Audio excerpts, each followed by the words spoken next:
চলিত ট্রেনে leader labour pain উঠল, অথচ তার বাচ্চা প্রসবের ডেটের এখনো 17 দিন বাকি। সে ব্যথায় কুকড়ে রোদ্দুর হিমের হাঁটু চেপে বলল, হিম, যত দ্রুত সম্ভব ডাক্তার নিয়ে আসো, আমি মরে যাচ্ছি। লিডার এক হাত তার শাশুড়ি মা ধরে আছে, খসে পড়া আর এক হাত তার শ্বশুরমশাই ধরল। রোদ্দুর তাদের ফ্রন্ট সিটে বসেছিল। সে বসা থেকে দাঁড়িয়ে পড়ল, চিন্তিত কণ্ঠে বলল, চলন্ত ট্রেনে ডক্টর পাবো কোথায় ভাবি? আবার গাইনি বিশেষজ্ঞ লাগবে? তুমি তো বিপদে ফেলে দিলে ভাবি। শুধু বিপদ না, যাকে বলে মহাবিপদ। মহাসাগর, মহাবিশ্ব, মহাসচিব যেমন, তেমনি মহাবিপদ। রোদ্দুরের একমাত্র জননী হাসিরা বেগম মুখ থমথমে করে বললেন, অযথা পেশাল পারবি না হিম, ডাক্তার ধরে নিয়ে আয় তো। কত করে বললাম আমাকে প্রাইভেট মেডিকেলে ডাক্তারি পড়াও, শুনলে না তো। এখন এই ক্রিটিক্যাল মোমেন্টে দেখিয়ে দিতাম রোদ্দুর হিমের খেল। রোদ্দুরের বাবা উসমান আলী অনবরত দোয়া দরুদ পড়ে লিডার মাথায় ফু দিচ্ছেন, কিন্তু তাতে তেমন কাজ হচ্ছে না। লিডার অবস্থা ক্রমেই খারাপ হচ্ছে। উসমান আলী তৃতীয়বারের মতো লিডার মাথায় আল্লাহর কালাম পড়া ফু দিয়ে সামান্য থুতু ছিটালেন। তারপর রোদ্দুরের দিকে ভয়ানক চোখ করে গম্ভীর কণ্ঠে বললেন, ভিকুপ, আমার চোখের সামনে থেকে দূর হ, তোর মুখ দেখতে চাই না। তোমাদের এই মহাবিপদে রেখে আমি কোথায় যাব বাবা? আমার যে মহাহৃদয়, তুমি বরং আমার মুখ দেখতে না চাইলে আমার মুখের দিকে তাকিও না, সিম্পল। উসমান আলী বাজখাই গলায় বললেন, আর 2 মিনিট যদি সামনের খাম্বার মতো দাঁড়িয়ে থাকিস, তাহলে তোকে চলন্ত ট্রেন থেকে ফেলে দিব। ধাক্কা দিয়ে ফেলে দিতে না পারলে আমি বাকি জীবনটা ছাগলের মতো ম্যামে করে কাটানোর শপথ করলাম। আমি হলাম ওয়ান ওয়ার্ল্ড ম্যান। অবস্থা বেগতিক দেখে হাজিরা বেগমের কপাল কুঁচকে গেল। তিনি কঠোর গলায় বললেন, হিম, তুই এক্ষুনি কেবিনের বাইরে যা, সারা ট্রেন খুঁজে নে, দেখ কোনো ডাক্তার পাস কিনা। লীরা ব্যথায় কুকড়ে উঠছে বারবার, অস্পষ্টভাবে কিছু একটা বলছে। দেখেই বোঝা যাচ্ছে কি পরিমাণ কষ্ট হচ্ছে। রোদ্দুর দুঃখিত মনে 3বার বলল, আহারে আহারে আহারে। তারপর সান্ত্বনার সুরে বলল, সন্তান জন্ম দেওয়া কি কষ্টকর কাজ ভাবি। ভাগ্যিস মেয়ে হয়ে জন্ম হয়নি। তুমি টেনশন করো না, আমি ফু দিয়ে ডাক্তার সাথে নিয়ে আসছি। একটু কষ্ট করো আমার লক্ষ্মী ভাবি। সে ঝড়ের বেগে কেবিনের বাইরে এলো। বাইরে থেকে কেবিনের দরজা টেনে দিল। পাশাপাশি 2 সিটার প্রথম শ্রেণীর স্লিপিং বার্থ টিকিট সংগ্রহ করা ছিল। কথা ছিল একটাতে হাজিরা বেগম আর লীরা যাবে, আর একটাতে রোদ্দুর আর উসমান আলী যাবে। কিন্তু ট্রেন মাঝপথে আসার পর অনাকাঙ্ক্ষিতভাবে লীরার লেবার পেইন উঠে গেছে। রোদ্দুর পাশের কেবিনটাতে ঢুকলো। ফোনটা পকেট থেকে বের করে তার বড় ভাইকে ফোন করতে নিয়ে শেষ মুহূর্তে সিদ্ধান্ত পাল্টালো। এই অবস্থায় ভাই তো কিছু করতে পারবে না, একটা জিনিস বাদে, সেটা হলো টেনশন। সে ফোনটা ব্যাগের চিপায় রেখে কেবিন থেকে বের হলো। চলন্ত ট্রেনে প্রচুর ফোন চুরি হয়, আগে থেকে সাবধানতা অবলম্বন করা ভালো। ট্রেনের এক হাত করিডোর ধরে ওঠানামার দরজার কাছে এলো রোদ্দুর। এসি করা বগি হওয়ায় বেশি মানুষ নেই। বন্ধ দরজার কাছে 4 জন পুরুষ আর 2 জন বয়স্ক মহিলা উদাস ভঙ্গিতে বসে আছে। রোদ্দুরকে দেখে তারা একটু ঘাবড়ে গেল। তাদের ভয় মিশ্রিত চোখের দিকে চেয়ে রোদ্দুর প্রশ্রয়ের হাসি হাসল, কিন্তু কারো মুখভঙ্গির কোনরূপ বিকৃত ঘটল না, ফলে পরিবর্তন সাধিতও হল না। এদের ভাবভঙ্গি দেখে বোঝা যাচ্ছে কেউ পেশাদার ডাক্তার নয়। তবুও রোদ্দুর একবার জিজ্ঞেস করল, আপনাদের মধ্যে কেউ ডাক্তার আছে? আমার কাছের একজনের লেবার পেইন উঠেছে। লোকগুলো উত্তর দিল না, তবে ক্রমেই তাদের চোখে মুখে বিরক্তি ফুটে উঠেছে। হয়তো এটা লেবার পেইন কি সেটাই জানে না। রোদ্দুর আর সময় ব্যয় করল না, সামনে এগিয়ে গিয়ে পরবর্তী বগিতে জিজ্ঞেস করলো, কিন্তু কোনো ডাক্তার খুঁজে পেল না। তার পরের বগিতে ভিড়ের জন্য ঢুকতে পারল না। সে উল্টে ঘুরে তাদের বগিতে এলো।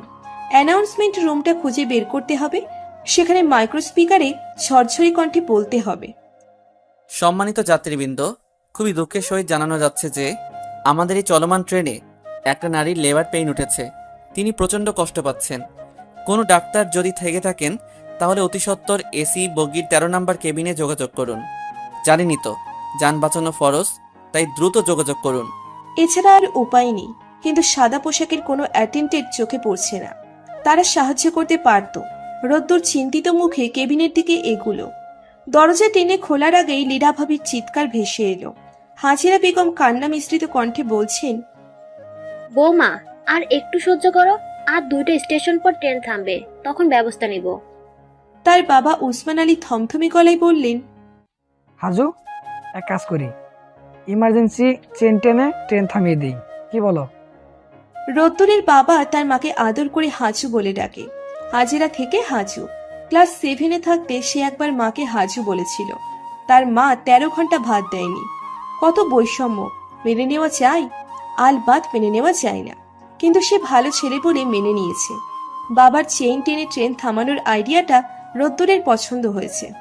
পুরো হুলুস তুলুস একটা কাণ্ড হবে। সবাই জানবে নবজাতক একজন পৃথিবীতে আসছে। নবজাতকটির সারা জীবন বলে বেড়ানোর মতো চমৎকার একটি গল্প হবে। বুড়ো বয়সে নাতি নাতনিদের পাশে বসিয়ে বলবে, জানিস আমার জন্মের সময় কি হয়েছিল? ট্রেনের মধ্যে মাঝ জঙ্গলে মায়ের ব্যথা শুরু হলো। কোথাও ডাক্তার পাওয়া যাচ্ছিল না। আমার কাকু কি করলো জানিস? এমার্জেন্সি চেইন টেনে ট্রেন থামিয়ে দিল। বুঝলি, কাকু খুব সাহসী ছিলেন। কাকুর মতো মানুষ এক পিসি হয়। কাকু তো। সে কেবিনে ঢোকার আগে তার মা চেঁচিয়ে বাবাকে বললেন, তোমার যত সব গাঁজাখড়ি কথা। চেন টেনে এই মাঝ জঙ্গলের ভিতর ট্রেন থামিয়ে কোন মহান কাজ করবে শুনি? তার সে এখানে বসে না থেকে ট্রেনে খোঁজ করো কোনো ডাক্তার পাও কিনা। মায়ের কথা বাবা কখনো অগ্রাহ্য করে না। তার মানে বাবা এখন কেবিন থেকে বের হবে, তার আগেই রোদ্দুরকে সরে পড়তে হবে। সে দ্রুত করিডর ধরে সামনে এগোলো। বুফে কারের দিকে গিয়ে দেখা যাক কাউকে পাওয়া যায় কিনা। তাছাড়া তারা টেনশনে প্রচন্ড চাপ বসে পেয়েছে। পরপর 3 কাপ চা না খেলে মাথার জ্যাম ছাড়বে না। What nonsense! মেয়েলি একটা রাগী কণ্ঠ রোদ্দুরের কানে এসে বাজলো। সামনে তাকাতে তার চোখ ছানা বড়া। তার সামনে সাক্ষাৎ ডানাকাটা পরী দাঁড়িয়ে আছে, রাগী পরী, যার বিরক্তিতে কপালে দুটো ভাঁজের সৃষ্টি হয়েছে। সেই ভাঁজ দুটো যেন সৌন্দর্য আরো বাড়িয়ে দিচ্ছে। পরীটা চোখ তুলে তাকালো। সঙ্গে সঙ্গে রোদ্দুরের ভেতর স্লথ গতিতে ঝোড়ো হাওয়া বয়ে গেল। তার বুক ধড়ফড় করছে, গলা শুকিয়ে আসছে, শরীর একদম ছেড়ে দিয়েছে, হাত পা অসর হয়ে আসছে। হার্টের প্রতিটা বিটে যেন তুমুল বেগে শব্দ সৃষ্টি হচ্ছে। সে বুকের বাপাশে হাত চেপে বিড়বিড় করে বলল, ও মাই গড! ততক্ষণে মেয়েটা জামা ছেড়ে বিরক্তি ছড়া কণ্ঠে বলে উঠল, পেছন থেকে পুলিশ ধাওয়া করেছে, চোরের মতো দৌড়াচ্ছেন কেন? 10 মিনিটস দাঁড়িয়ে থেকে চা খেলাম আর আপনি 2 সেকেন্ডে সেটা ঢেলে দিলেন। রোদ্দুরের টনক নড়ল। তার সামনের পরীটার বিরক্তির কারণ বুঝতে পারল। অসাবধানতা বশত মেয়েটার সাথে তার ধাক্কা লেগেছে, যার কারণে তার হাতের 1 টাইম চায়ের গ্লাস চলকে সব চা ঢেলে গেছে। মেয়েটাকে রোদ্দুরের মনে ধরেছে, শুধু ধরেনি, সুপার গ্লুর মতো আটকে গেছে। রোদ্দুর কণ্ঠে মধু ঢেলে বলল, মন প্রাণ ঢেলে সরি বলছি। আমি এক্ষুনি আপনাকে 20 কাপ চা দিচ্ছি। লাগবে না, এই চোখ দুটো দেখে চলার জন্য দিয়েছে। নেক্সট টাইম থেকে তার যথাযথ ব্যবহার করবেন। রোদ্দুর মন্ত্রমুগ্ধের মতো মেয়েটার দিকে চেয়ে আছে, কণ্ঠে ভালোবাসা নিবেদন করে বলল, আমি তো তাই করছি, চোখের যথাযথ ব্যবহার করছি। মেয়েটার চোখের দৃষ্টি শকুনের মতো তীক্ষ্ণ হলো। এক পলক রোদ্দুরের পা থেকে মাথা পর্যন্ত পরক করে বিড়বিড় করে বলল, সাইকো। মেয়েটা চলে যেতে উদ্যত হতেই রোদ্দুরের মনে পড়ল মেয়েটার নাম তো জানা হলো না। ম্যারিড কিনা সেটাও জানতে হবে। সরাসরি জিজ্ঞেস করবে? নিশ্চিত বলবে না। সে হঠাৎ একগাল হেসে বলল, আরে ম্যাডাম, আপনাকে স্যার ডাকছে। রোদ্দুর স্পষ্ট বুঝতে পারছে মেয়েটার ভ্রু যুগল কুচকে যাচ্ছে। সে কুচকানো চোখে মুখে বলল, কোন স্যার? হ্যাঁ হ্যাঁ হ্যাঁ, আপনার হাজবেন্ড। ওদিকে দাঁড়িয়ে দেখলাম, আমাকে বলল আপনাকে ডেকে দিতে। তাড়াহুড়ো করে আসতে ধাক্কা লেগে গেল। Sorry for that. আপনি আমার অ্যাটেনশন পাওয়ার চেষ্টা করছেন, সেটা বেশ বুঝতে পারছি। তার জন্য এত মিথ্যে বলতে হবে? ফর ইওর কাইন্ড ইনফরমেশন, আমি আনম্যারিড। Good bye. মেয়েটা ঘুরে দাঁড়ানোর আগেই রোদ্দুর ঝটপট বলল, কিন্তু আমি তো মিথ্যে বলছি না madam. I am damn sure একটা টাক মাথার মোটাসোটা লোক আপনাকে ডাকছে। আপনার নাম বন্যা না? আপনার হাজবেন্ড আদর করে ব্যাং বলে ডাকে? পানিতে যার বসবাস। বন্যা আমাদের বাসার কাজের মেয়েটির নাম। 1988 সালের বন্যায় তার জন্ম বলে বন্যা নাম রেখেছে তার মা। আমার বাবা শর্ট ফর্মে তাকে বন বলে ডাকে। আমি ওহি, অজান্তা ওহি। আই উইশ আমাদের আর দেখা না হোক। রোদ্দুরকে পরম হেলাফেলা করে পাশ কাটিয়ে ওহি নামক মেয়েটা এগিয়ে গেল। রোদ্দুর এক দৃষ্টিতে সেদিকে চেয়ে রয়েছে। সে মুচকি হেসে মনে মনে বলল, অজান্তা আমার বোকা পড়ি, শুধু আই কেন, চোখ, নাক, কান, যকৃত, ফুসফুস, হার্ট সব উইশ করবে যে আমাদের আবার দেখা হবে। ওহি রোবটের মতো মেপে মেপে পা ফেলে সামনে এগিয়ে যাচ্ছে। কিছু দূর এগিয়ে যেতে রোদ্দুরের মস্তিষ্ক খোলসা হলো। ওহি নামক মেয়েটার গায়ে তো সাদা অ্যাপ্রন, তার মানে নিশ্চিত ডাক্তার। ধুর, ভাবির কথা বেমালুম ভুলে গেছে। সে এক দৌড়ে ওহির কাছে গিয়ে সাদা অ্যাপ্রনের নিচের অংশ টেনে ধরল। হড়বড় করে বলল, ডক্টর, মিস অজান্তা ওহি, আমার লেবার পেইন উঠেছে, প্লিজ বাঁচান ডক্টর। ওহি বিস্ফোরিত নয়নে রোদ্দুরের পেটের দিকে তাকালো। চোখ সরিয়ে অ্যাপ্রনের নিচের অংশ হাত থেকে একটানে ছাড়িয়ে নিল। বিস্ময় মাখা গলায় বলে উঠল, কি উঠেছে? লেবার পেইন ডক্টর, প্লিজ একটু হেল্প করুন। লেবার পেইন কখন ওঠে জানেন? রোদ্দুর কয়েক সেকেন্ড স্থির দৃষ্টি নিক্ষেপ করল। পরক্ষণে দুহাতে নিচের পরনের মেরুন রঙের শার্টটার কলার উঁচু করল। গোটানো হাতায় আরেকবার ছুঁয়ে দিল।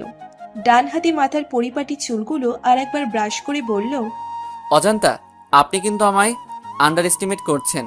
আমি কে সে বিষয়ে আপনার কোনো আইডিয়া আছে আপনার? না, নেই।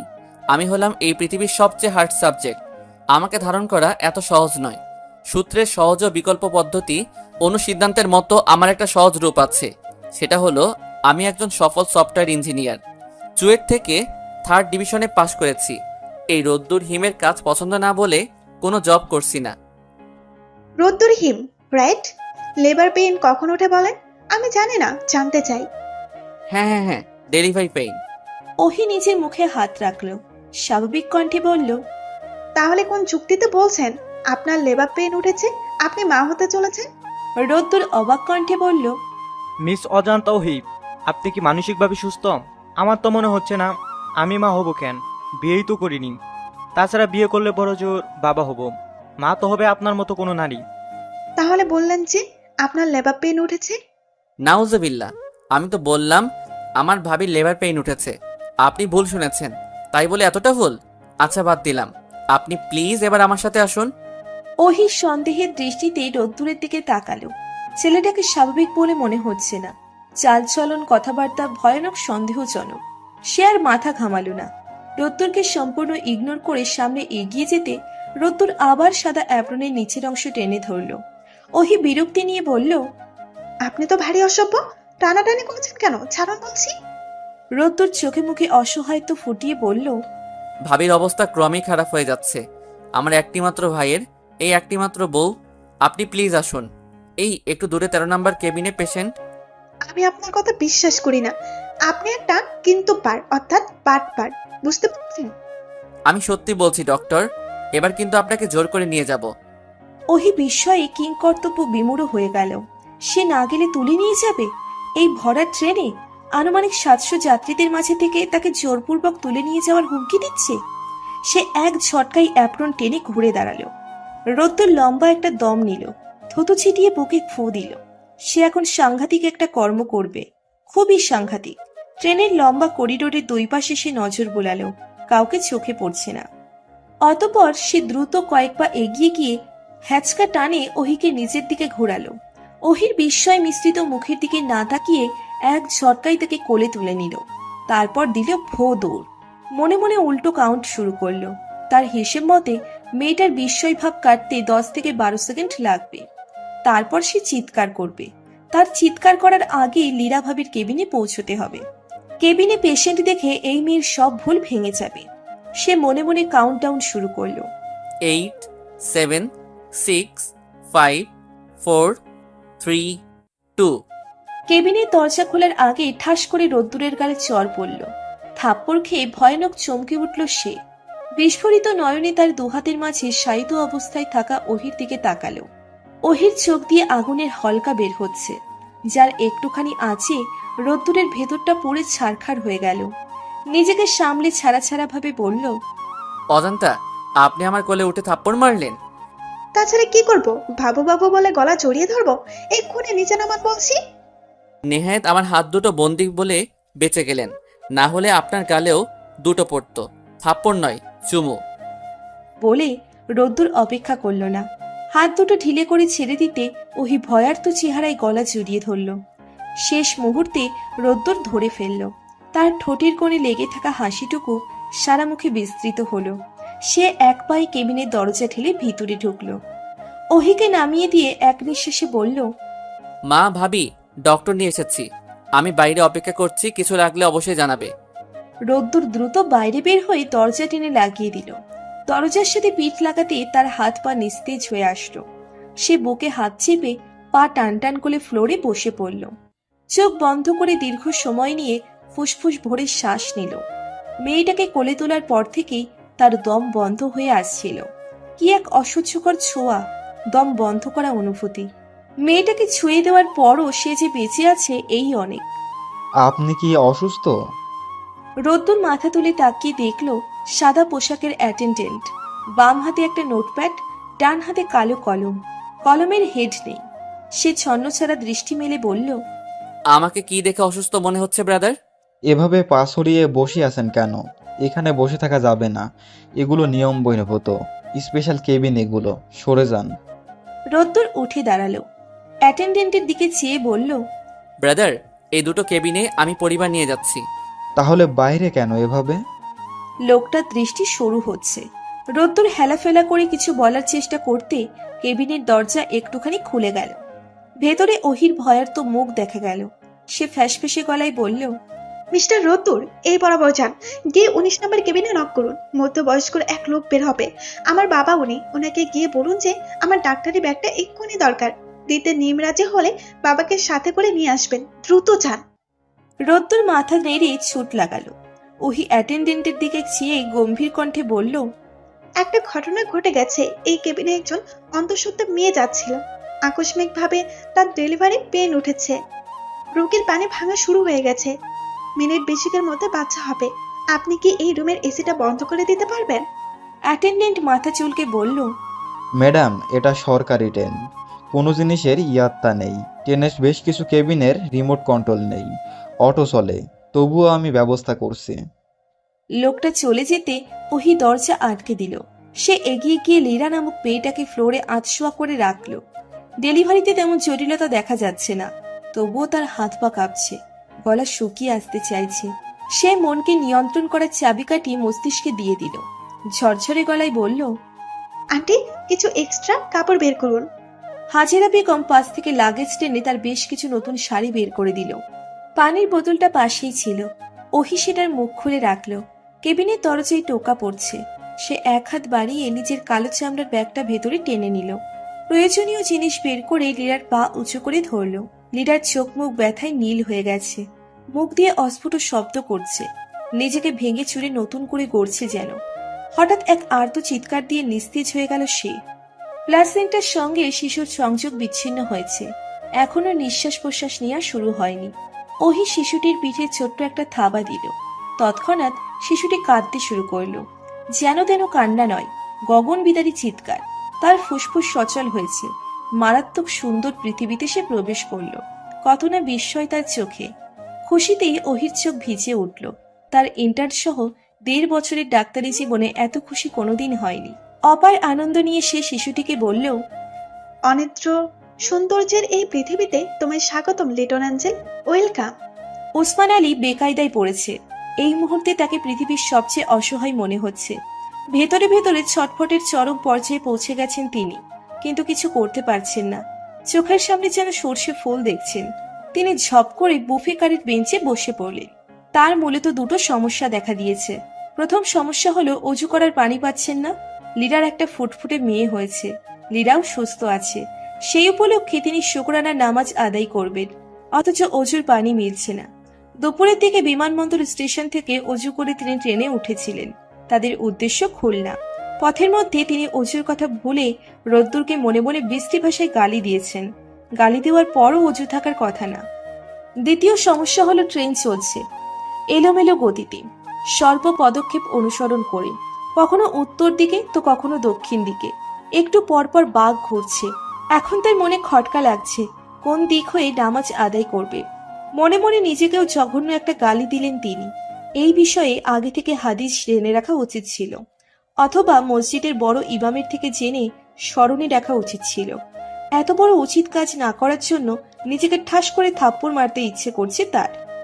আরে উসমান আলী যে, চা খাচ্ছেন নাকি? ওসমান আলী চোখ তুলে তাকিয়ে দেখলেন তার চেয়ে একটু বয়স্ক একটা লোক কিছুটা কুঁজো হয়ে দাঁড়িয়ে আছে। লোকটির মুখ হাসি হাসি, মাথার সম্পূর্ণ চুল সাদা, গায়ে ধবধবে সাদা পাজামা পাঞ্জাবি। তাকে অনেকটা মুনি ঋষিদের মতো লাগছে। এই লোকটিকে তিনি চেনেন, লীরা মায়ের চিকিৎসা করা সেই ডাক্তার মেয়েটির বাবা জনাব লুৎফর রহমান ইনি। তিনি মুখে জোরপূর্বক হাসি টেনে বললেন, চা আমি পছন্দ করি না, বসে বসে আরাম করছি।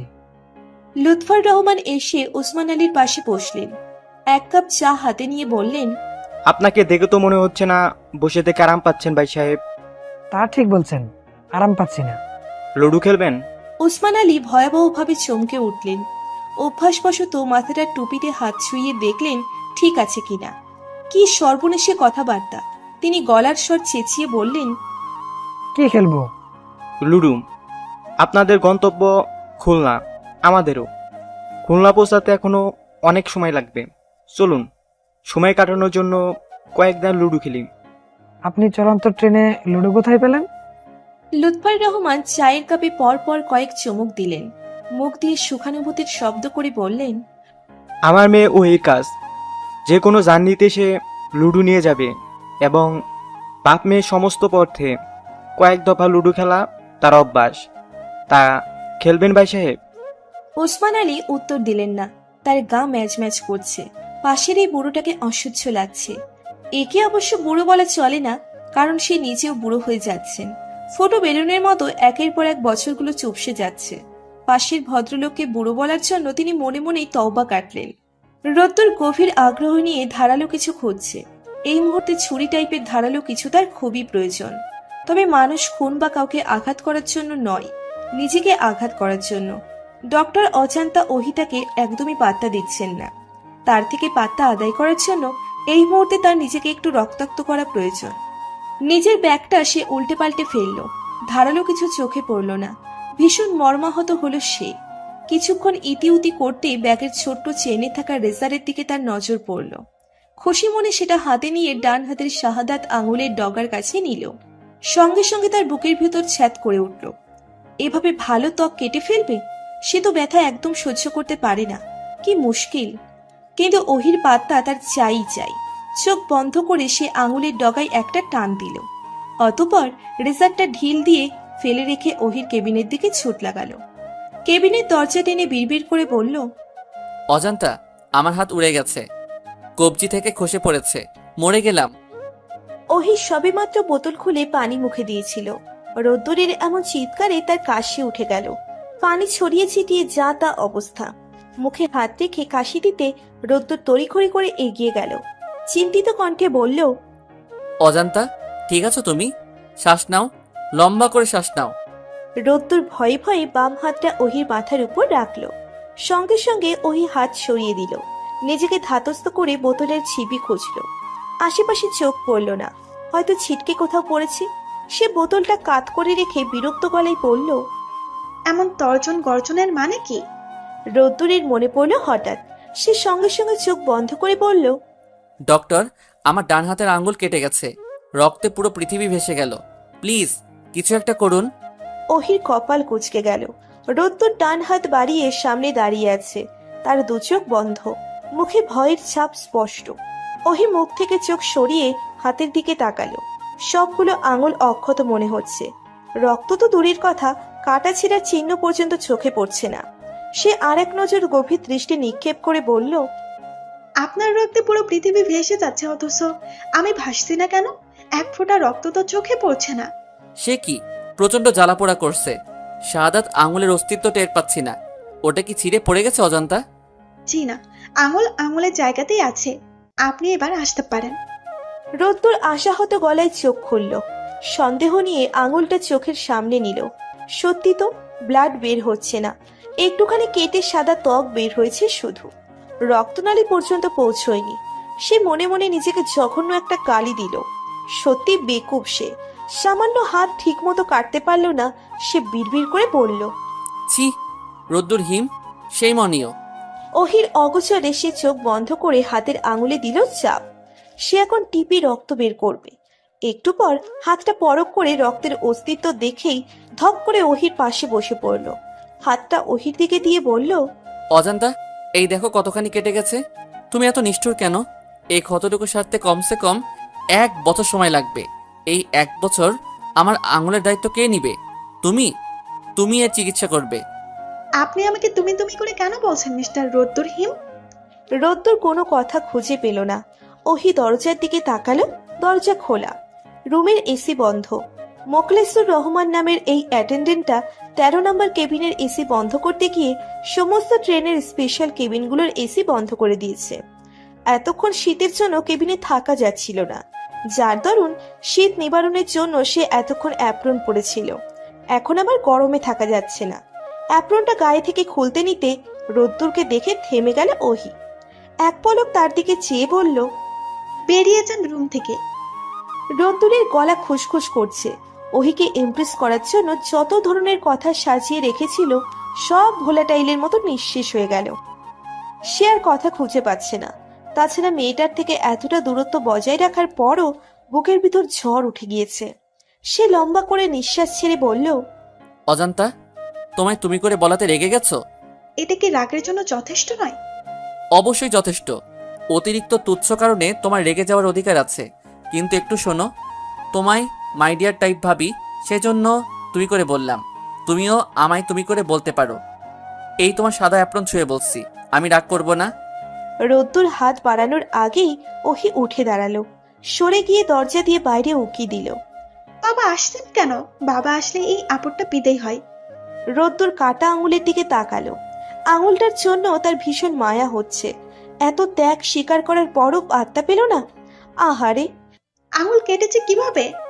আচমকা ওহির প্রশ্নে ঘাবড়ে গেল রোদ্দুর। ওহির দৃষ্টি কেবিনের বাইরের করিডোরে। রোদ্দুর আগ্রহ নিয়ে ওহির দিকে চেয়ে বলল, রেজারে কেটে গেছে, ইনফেকশন হতে পারে, কিছু একটা দাও না। আঙুলে কি দাড়ি গজিয়েছিল? রেজারে কাটবে কিভাবে? রোদ্দুর উত্তর দিতে পারল না। কি মুশকিল, মেয়েটা তো তার থেকে এক ধাপ উপরে। কি করে একের পর এক কথার প্যাচে ফেলাচ্ছি। ওহি দরজা থেকে সরে এসে নিজের ব্যাগ খুলল। তুলোতে একটু অ্যান্টিসেপটিক লাগিয়ে সামনে ধরল। একটা ওয়ান টাইম ব্যান্ডেজ বের করে রোদ্দুরের দিকে বাড়িয়ে দিল। এক পলক তাকিয়ে অন্যদিকে চোখ সরিয়ে নিল। হতাশ সুরে বলল, তুলো দিয়ে পরিষ্কার করে ব্যান্ডেজ লাগিয়ে নিন। রোদ্দুরের বুক জমিনে সুখ পাখির নৃত্য শুরু করলো। আহা, কি সুখ! সে ওহির দিকে তাকিয়ে লাজুক হাসল। কম্পমান হাতটা বাড়িয়ে ব্যান্ডেজ হাতে নিল। তুলো হাতে নিয়ে বলল, এইভাবে চিকিৎসা করো অজন্তা? পেশেন্টের প্রতি এত অবহেলা? তোমার সার্টিফিকেট কে দিয়েছে? তুমি তো পেশেন্টকে সুস্থ করার বদলে মেরে ফেলবে। তুমি নিজ হাতে একটু ব্যান্ডেজ করে দাও। আপনার ক্ষত এতটা গভীর নয় যে আইসিইউতে ভর্তি করতে হবে। নিজ হাতে সেবা করতে হবে। রোদ্দুর মনে মনে বলল, উপরের ক্ষতটা দেখছো? ভেতরে ক্ষতটা কেন দেখছো না অজন্তা? কি দুঃখ! বাম হাত দিয়ে কাটা জায়গায় তুলো চেপে বলল, অজান্তা, তোমার ব্যাপারে আমি ডিটেলসে একটু স্টাডি করতে চাই, একটু সাহায্য করবে? জি না। কাট কাট গলায় উত্তর দিল ওহি। উত্তর দিয়ে দেরি করলো না, সে কেবিনের বাইরে চলে গেল। রোদ্দুর ঝটপট ব্যান্ডেজ লাগিয়ে পিছু নিল। কাছাকাছি গিয়ে বলল, কোথায় যাচ্ছ অজান্তা? ওহি বিরক্ত হয়ে দাঁড়িয়ে পড়ল। হাত উঠিয়ে বলল, কানের কাছে অজান্তা অজান্তা বলে ঘ্যান ঘ্যান করবেন না তো, বিরক্ত লাগে। আমার নাম কি আমি জানি। ওয়েট, আপনি আবার পিছু নিচ্ছেন কেন আমার? পুরো কেবিন ছেড়ে দিয়ে আসলাম, তাতে হচ্ছে না? ডক্টর, আমার আঙুলের ভিতর ব্যথা করছে। করুক, প্রয়োজনে ঠাটা পড়ুক, আমাকে আর জ্বালাবেন না। আমি এখন লীরা আপুর কেবিনে ঢুকবো। রোদ্দুর সিরিয়াস ভঙ্গিতে বলল, লীরা আপু নয় অজান্তা, লীরা ভাবি বলে ডাকবে। ওহির ভ্রু যুগল কুঁচকে গেল। কিছুক্ষণ মৌন থেকে গটগট করে এগিয়ে গেল। রোদ্দুর সিদ্ধান্তহীনতায় ভুগছে।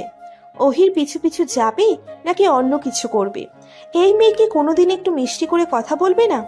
কিছুক্ষণ ভেবেচিন্তে সে লীরা ভাবির কেবিনের দিকে পা বাড়ালো। কয়েক পা এগোতেই পেছন থেকে পুরুষালী একটা কণ্ঠ কানে আসলো। হেই ইয়াং পুরুষ। রোদ্দুর একটা দীর্ঘশ্বাস ফেলল। ঘুরে দাঁড়িয়ে মুখে হাসি ফোটালো। লুৎফার রহমান চায়ের কাপ হাতে সাগ্রহে এগিয়ে আসছে। তার মুখটা হাসি হাসি। ছোট্ট বাচ্চাদের পছন্দের খেলনা দিলে যতটা খুশি হয় ততটা খুশি মনে হচ্ছে। এই মানুষটাকে সে চেষ্টা করছে অ্যাভয়েড করে চলার, কিন্তু হিতে বিপরীত হচ্ছে। যেখানেই যাচ্ছে এর সাথে দেখা হচ্ছে।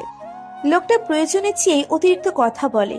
একটা অতিরিক্ত মেনে নেওয়া যায়, অতিরিক্ত স্কয়ার মেনে নেওয়া যায়, কিন্তু অতিরিক্ত কিউব কিছুতেই মেনে নেওয়া যায় না। হবু শ্বশুরমশাই বলে সে মেনে নিচ্ছে। ইয়াং পুরুষ, কোথায় যাচ্ছ? লুৎফার রহমানের কাছে এগিয়ে এসেছেন। রোদ্দুর মুখে জোরপূর্বক হাসি টেনে বলল, কোথাও না আঙ্কেল, এমনিতেই করিডোরে হাঁটাহাঁটি করছি। এমনিতে তো কোনো কিছু ঘটে না পৃথিবীতে। এমনি বলতে কোনো ওয়ার্ড বিজ্ঞানের ভাষায় খুঁজে পাবে না তুমি। নিউটনের ক্লাসিক্যাল মেকানিক্স বলে কার্যকারণ ছাড়া পৃথিবীতে কিছু ঘটে না। অর্থাৎ তুমি যে করিডোর ধরে হাঁটাহাঁটি করছো তারও উপযুক্ত কারণ আছে। এই যে আমি চা খাচ্ছি তারও কারণ আছে। জি, ঠিক বলেছেন। লুৎফর রহমান এক চুমুক চা মুখে দিয়ে মাংস কামড়ানোর মতো কামড়ে কামড়ে খেলেন। তারপর বললেন, এসো কেবিনে বসি, ওহি নেই ভিতরে।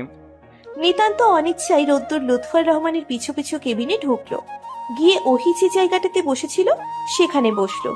লুৎফর রহমান ব্যাগ থেকে সিগারেট বের করে ধরালেন, এক টান দিয়ে বললেন, এতক্ষণ এসি থাকার কারণে সিগারেট ধরতে পারছিলাম না। এসি বন্ধ হয়ে গিয়ে ভালোই হয়েছে, কি বলো? জি, ভালো হয়েছে। তুমি একটা সিগারেট খাবে? না। আমার সাথে ফর্মালিটিজের দরকার নেই ইয়াং পুরুষ, নো নিড। এখন আমরা লুডো খেলবো। রোদ্দুর হকচকিয়ে গেল। সাথে নিশ্চিত হলো যে মানুষটার মাথায়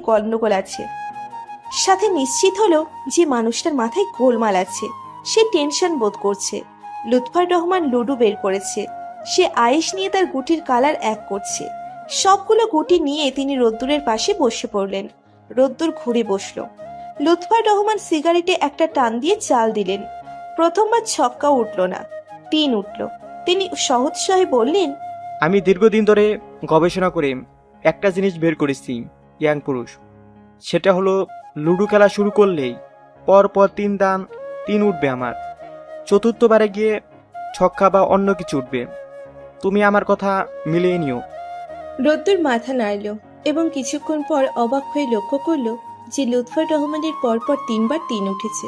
এটাকে নিছক কাকতালীয় বলে সে এড়িয়ে গেল। একটু পর উসখুস করে জিজ্ঞেস করল, আঙ্কেল, খুলনা কার বাসায় যাচ্ছেন আপনারা?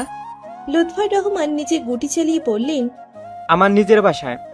ওই কলেজ লাইফ থেকে ঢাকাতে হোস্টেলে থেকে পড়াশোনা করে, মেডিকেলে পড়েছে, কয়েক মাস হলো ইন্টার্নি শেষ করেছে। আমি কলেজ টিচার ছিলাম, 7 বছর হলো রিটায়ার করেছি। আর কোনো ছেলেপুলে নেই, যক্ষের দন এই একটা মেয়ে, ওকে নিতে ঢাকা এসেছিলাম। তা তোমরা খুলনা কোথায় যাচ্ছ? আমরা ঢাকাতে স্থানীয়, বড় ভাবির বাবার বাড়ি খুলনা, সেখানে যাচ্ছিলাম। আসলে বড় ভাবির দাদি হঠাৎ করে ভীষণ অসুস্থ হয়ে পড়েছে, তাকে দেখতে যাচ্ছিলাম। আমরা 2 ভাই শুধু, বড় ভাই আর বাবা বিজনেসের দেখাশোনা করে।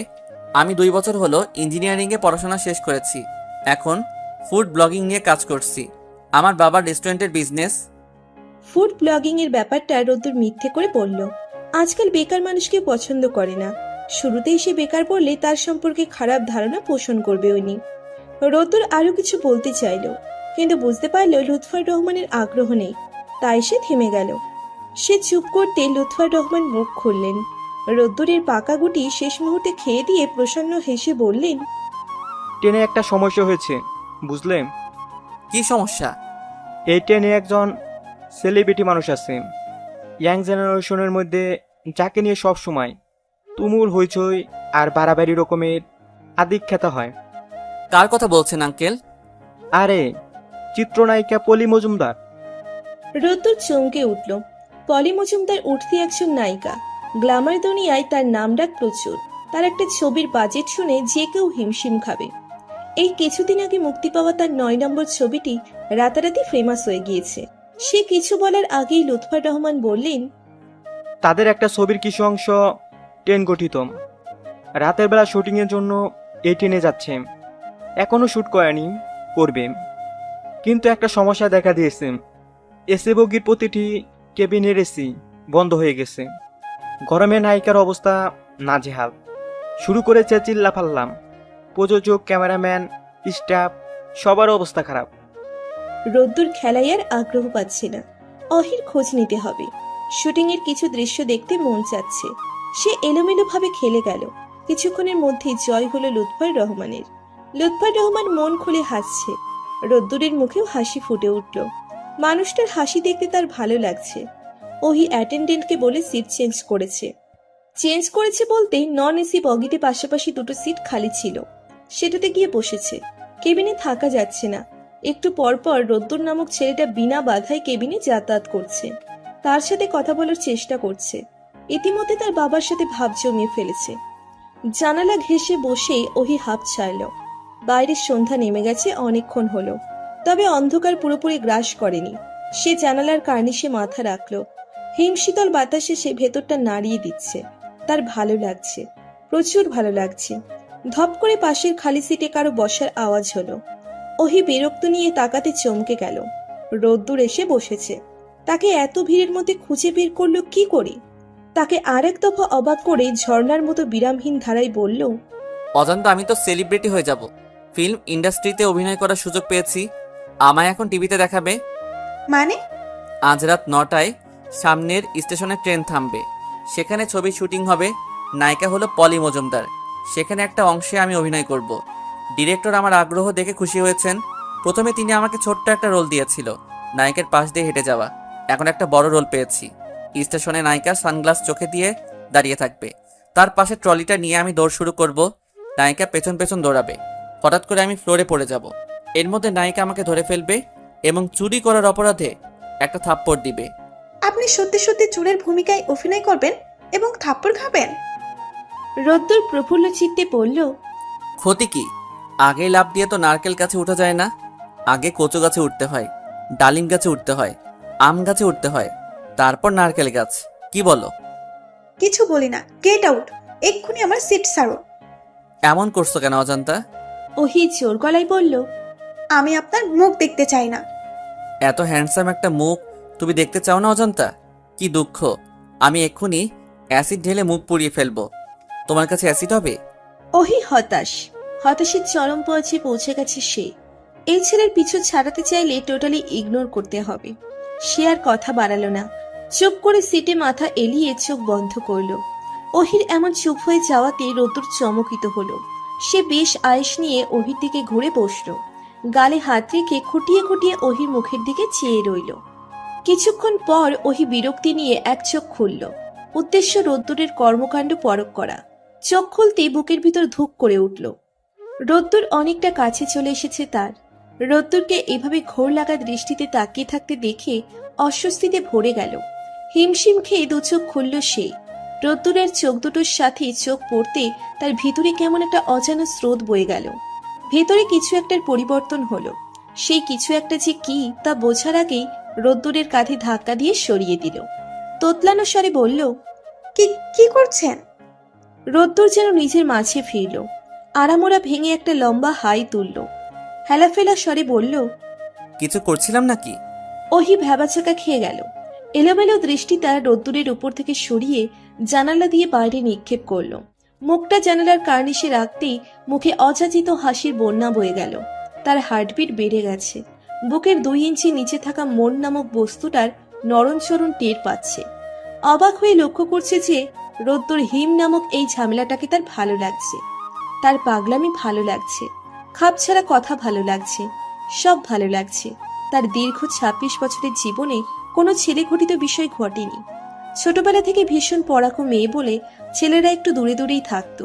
এই প্রথম একটা ছেলে তাকে এতভাবে ডিস্টার্ব করছে। তার মনে হলো এরকম নিশুতি রাতে কারো কাঁধে মাথা চেপে, কারো আঙুলের ভাঁজে আঙুল রেখে ট্রেন জার্নি করার জন্যে হলেও একটা নিজের মানুষ চাই, খুব আপন মানুষ চাই, হৃদয়ের খুব কাছে যার বসবাস হবে। পাশের সিট থেকে কোনো আওয়াজ আসছে না। রোদ্দুর কথা বলছে না কেন? ওহি আস্তে করে মাথা তুলে আর চোখে একবার তাকালো। দেখলো রোদ্দুর ঘুমিয়ে পড়েছে। ওড়নাটা ঠিকমতো গলায় জড়িয়ে ওহি সোজা হলো। এতটা সময় ধরে উপরে অনেক স্ট্রং থাকলেও ভেতরে ভেতরে লজ্জায় কুকড়ে যাচ্ছিল সে। ঠিকমতো রোদ্দুরের দিকে লজ্জায় তাকাতে পারেনি। সে সিটে মাথা রেখে রোদ্দুরের ঘুমন্ত মুখের দিকে অপলক চেয়ে রইল। ছেলেটা ঠিকই বলেছে, এমন হ্যান্ডসাম মুখের দিকে কেউ না তাকিয়ে থাকতে পারবে না। ফর্সা ত্বক, কুঞ্চিত ভ্রু যুগল, খাড়া নাক, পাতলা ঠোঁট, খোঁচা খোঁচা দাড়ি, গালের একপাশে টোল খাওয়া অনিন্দ সুন্দর মুখশ্রী। মাথার চুলগুলো এলোমেলো বাতাসে অগোছালো হয়ে আছে। পরনে মেরুন রঙের শার্টের উপর কালো ব্লেজার দেখা যাচ্ছে। ওহির হার্টবিট দ্বিগুণ বেড়ে গেল। না চাইতেই মন দরজায় ইচ্ছেটা করা নাড়ল। একবার রোদ্দুরের চুলগুলো ছুঁয়ে দেওয়ার ইচ্ছে তো একবার গালে হাত ছোঁয়ার ইচ্ছে। ইচ্ছেদের পাত্তা দিল না সে। দ্রুত চোখ সরিয়ে নিল। ঠোঁট কামড়ে সে হাসি থামানোর চেষ্টা করছে। মনের ভিতর নতুন অনুভূতির জোয়ার। সে জোয়ারে পাল তোলা নৌকার মতো ভাসিয়ে নিয়ে যেতে চাইছে সদূরে, রোদ্দুর হিমের গন্তব্যে। ওহি আবার মুখ ঘুরিয়ে রোদ্দুরের দিকে তাকালো। কি অদ্ভুত মানুষের অনুভূতি! মাত্র 4-5 ঘন্টার মতো ছেলেটার সাথে তার পরিচয়, তার পাগলাটে আচরণের সাথে পরিচয়, অথচ এই মুহূর্তে তাকে সবচেয়ে আপন মনে হচ্ছে, সবচেয়ে কাছের মনে হচ্ছে। মনে হচ্ছে এর বসবাস হৃদয়ের খুব কাছে। এই যে মানুষটা তার পাশে বসে গভীর ঘুমে, এই ঘুমকেও তার হিংসে হচ্ছে। মেডিকেলের দীপক স্যার একবার সাইকোলজি নিয়ে কথা বলেছিল মানব মন নিয়ে। বলেছিল মানব মন বড় অদ্ভুত, এর উপর ফিজিক্সের সূত্র খাটে না মডার্ন সায়েন্স বা ওল্ড সায়েন্স। এর সমীকরণগুলো বড় বিচিত্র, যা যন্ত্রপাতিতে ধরা ছোঁয়ার বাইরে।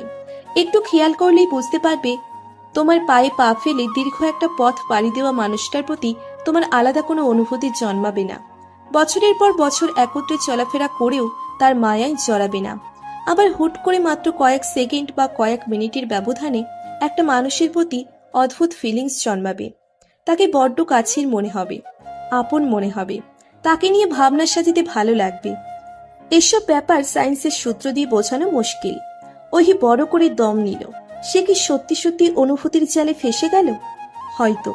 এত সুখ কেন অনুভূতি হচ্ছে? সে ঠোঁটের কোণে অথই হাসি নিয়ে রোদ্দুরের কাছাকাছি এগিয়ে এলো। ট্রেনের আশেপাশে যাত্রীদের দিকে এক পলক চেয়ে সে ডান হাতটা উঁচু করলো। খুব সাবধানে সে হাতটা রোদ্দুরের মাথার চুলে রাখল। তার চোখে মুখে ভয়ের ছাপ স্পষ্ট ফুটে উঠেছে। যদি রোদ্দুর জেগে যায়, কি উত্তর দিবে? তার ভাবনার মাঝে সমস্ত বগির কারেন্ট বন্ধ হয়ে গেল, হয়তো সম্পূর্ণ ট্রেনে। চারিদিক থেকে তুমুল হইচয়ে কান ঝালাফালা অবস্থা। সেই তুমুল হল্লা রোদ্দুরের কানে যেতে সে অস্ফুট একটা শব্দ করল। এক ঝটকাই ওহিকে জড়িয়ে ধরে কম্পমান কণ্ঠে বলল, অজান্তা কি হয়েছে? কি হয়েছে? ডাকাত পড়েছে নিশ্চয়ই। রোদ্দুরের শরীর থরথর করে কাঁপছে। ভয়ে নাকি অন্য অনুভূতিতে তা ওহি বুঝতে পারছে না। সে স্পষ্ট সুর তুলে বলল, আপনি কি ভয় পাচ্ছেন? রোদ্দুর উত্তর দিল না, তবে তার হাত দুটো আরো শক্ত হয়ে আসলো। ওহির চোখ দুটো অন্ধকারে বড় বড় হয়ে গেল। জীবনে প্রথম কোনো পুরুষের এতটা কাছাকাছি এসে দম বন্ধ অবস্থা। সব কথার খেই হারিয়ে ফেললো যেন। এলোমেলো সুরে কোনো রকমে বলল, ছাড়ুন, দূরে যান প্লিজ। রোদ্দুর ছাড়ল না, আরো গভীরভাবে জড়িয়ে নিল। 1.5-2 মিনিটের মাথায় সমস্ত বগি আলোকিত করে লাইট জ্বলে উঠল। রোদ্দুর ঝট করে ওহিকে ছেড়ে আশেপাশে নজর বুলালো। ওহি ঝিম মেরে বসে আছে। আস্তে আস্তে নিজেকে গুটিয়ে নিল। রোদ্দুর বুকে হাত চেপে বিড়বিড় করে কিছু একটা বলল, তারপর টেনে টেনে বলল, অজান্তা আর ভয় নেই, কারেন্ট চলে এসেছে, ভয় পেও না। ওহি চমকে রোদ্দুরের মুখপানে তাকালো। সে ভয় পেয়েছিল নাকি? কই না তো। ভয় যা পেয়েছিল সেটা তো রোদ্দুরের আচমকা স্পর্শে। সে গম্ভীর কণ্ঠে বলল, আপনার কি মনে হয় অন্ধকার আমি ভয় পাই? মৃত মানুষের হাড়, ফুসফুস, কিডনি, হাড়গোড়ার কঙ্কাল নিয়ে রাতের পর রাত জেগে পড়েছি। কখনো কখনো ঘুম থেকে উঠে দেখেছি হাতে মৃত মানুষের চোখ, মর্গে মানুষ কেটেছি। এসব করার পরও আপনার মনে হয় আমি কারেন্ট চলে গেলে ভয়ে অজ্ঞান হয়ে যাব? রোদ্দুর মিইয়ে গেল। ওহিকে সে কি করে বলবে যে আচমকা হইচয়ে সে নিজেই ভয় পেয়ে গিয়েছিল? ভয় পেয়ে একমাত্র অবলম্বন ওহিকে জড়িয়ে ধরেছিল। সে হাঁসফাঁস করতে বাচ্চা একটা ছেলে এসে তাকে উদ্ধার করলো। পানির বোতল এগিয়ে দিয়ে বলল, পানি লাগবে আপনাগো? রোদ্দুর টাকা বের করে বাচ্চাটির হাতে গুঁজে দিল। বিনিময়ে একটা পানির বোতল নিল। বোতলের ছিপি খুলে ওহি দিকে বাড়িয়ে দিয়ে বলল, পানি খাও অজান্তা। ওহি নির্দ্বিধায় পানির বোতল হাতে নিল। বোতল উঁচু করে কয়েক ঢোক পানি খেলো। খোলা বোতলটা রোদ্দুরের দিকে এগিয়ে দিয়ে বলল, আমার বাবা কোথায় জানেন? জানি, আমার বাবার সাথে লুডো খেলছে। আঙ্কেলই তো বলল যে তুমি এখানে আছো এবং তোমাকে দেখে শুনে রাখতে বলেছে। শিশির কথাটি লজ্জা মিশ্রিত কণ্ঠে বলল রোদ্দুর। বলেই সে এক চুমুকে সম্পূর্ণ বোতল খালি করে ফেলল। মিষ্টি একটা মহিলা কণ্ঠ বেজে উঠল। মিহিসুরের ঝংকার তুলে কথা বলছে। কিছুক্ষণের মধ্যে ট্রেন স্টেশনে থামবে। কয়েক মিনিটের যাত্রা বিরতি। রোদ্দুর ওহির দিকে চেয়ে বলল, অজান্তা, আমায় উঠতে হবে, এই স্টেশনে শুটিং হবে। তুমি কি যাবে আমার সাথে? না। ঠিক আছে। মানে তুমি না গেলেই আমার জন্য সুবিধা। আশেপাশে তুমি থাকলে আমি লজ্জা পাবো। আমাকে দেখে লজ্জা পাওয়ার কি আছে? রোদ্দুর তার উত্তর দিল না। উপদেশ দেওয়ার ভঙ্গিতে বলল, অজান্তা, জানালা দিয়ে প্রচুর বাতাস আসছে। জানালার সিট ছেড়ে এপাশে এসে বসো, আর এখানে ঘুমিয়ে পড়ো না। মা তোমায় দেখা করতে বলেছে। একটু পর কেবিনে যেও, আমি আসছি। আর এটা গায়ে দাও। ওহিকে কিছু বলার সুযোগ না দিয়ে রোদ্দুর গায়ের ব্লেজারটা খুলে ফেলল।